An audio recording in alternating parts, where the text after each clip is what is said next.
আসসালামু আলাইকুম। ওয়ালাইকুম আসসালাম রহমতুল্লাহ বরকাতুহ। আমার প্রশ্নটা হলো, ধরেন কোনো মহিলা সন্তান ধারণে অক্ষম, তারা কি সন্তান দত্তক নিতে পারবে? আর সেই সন্তানকে তাদের নিজেদের নাম দিতে পারবে, যদি তারা সেই শিশুর আসল বাবার নাম না জানতে পারে? বোন প্রশ্ন করলেন যে কোনো মহিলা সন্তান জন্ম দিতে না পারলে কি তিনি দত্তক নিতে পারবেন, সেই সন্তানের কি নাম দিতে পারবেন? যদি সন্তান না হয়, তারা দত্তক নিতে চান, বাবা মার ভালোবাসা দিতে চান, কোনো সমস্যা নেই, তবে আইনগতভাবে পারবেন না, আইনগতভাবে নাম দিতে পারবেন না।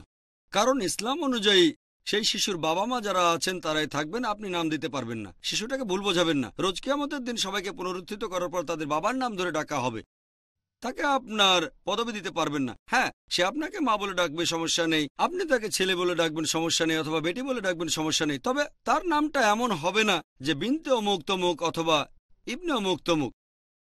যদি না জানেন তাহলে জানেন না, বলবেন আপনি জানেন না, তবে আপনারা নাম দেবেন না। তাদের মায়ের ভালোবাসা দেবেন, বাবার ভালোবাসা দেবেন। বেটা বেটি বলে ডাকেন, সমস্যা নেই, তারা মা বাবা বলুক, সমস্যা নেই, তবে আইনগতভাবে আপনারা নাম দিতে পারবেন না। সেই শিশুকে বলেন আমরা তোমার আসল বাবা মা নই। এমনটা করার বেশ কিছু কারণ আছে।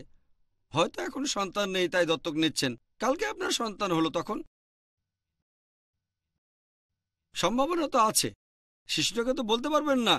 ধরেন একটা মেয়েকে দত্তক নিলেন, তারপর একটা ছেলে হলো, তারা দুজনে তো নামাহারাম, তারা ভাই বোনের মতো ব্যবহার করবে না, তাদেরকে পরে জানাতে হবে। এছাড়া ধরেন যখন আপনার বয়স হয়ে যাবে, আপনার কোনো সন্তান নেই, স্বামী মারা গেল, আপনি যে শিশুটিকে দত্তক নিয়েছেন, যে ছেলেকে দত্তক নিয়েছেন আপনার সন্তান, স্বামী মারা গেল, আপনার ছেলে থাকলে 8/1 সম্পত্তি পাবেন, ছেলে না থাকলে 4/1। ধরেন দত্তক নিলেন আর স্বামী মারা গেল, আপনি 4/1 সম্পত্তি পাবেন, কারণ সন্তান নেই। আইনগতভাবে দত্তক নিলে আপনি পাবেন 8/1। আপনার সাথে অবিচার হবে। আপনার স্বামী যদি কাউকে সম্পদ দিতে চান, এক্ষেত্রে ইসলামে অনুমতি দিয়েছে যে অংশীদার বাদে অন্য কাউকে সম্পদ দিতে চাইলে তাকে সর্বোচ্চ 1/3 দিতে পারেন। দত্তক নেন, নিজের নাম দেবেন না, তারপরে যদি তাকে সম্পত্তির অংশ দিতে চান 1%, 5%, 10%, সর্বোচ্চ 33% দিতে পারেন। ইসলামে অনুমতি আছে। এখানে অনেক নিয়ম আছে, হিজাব মানতে হবে।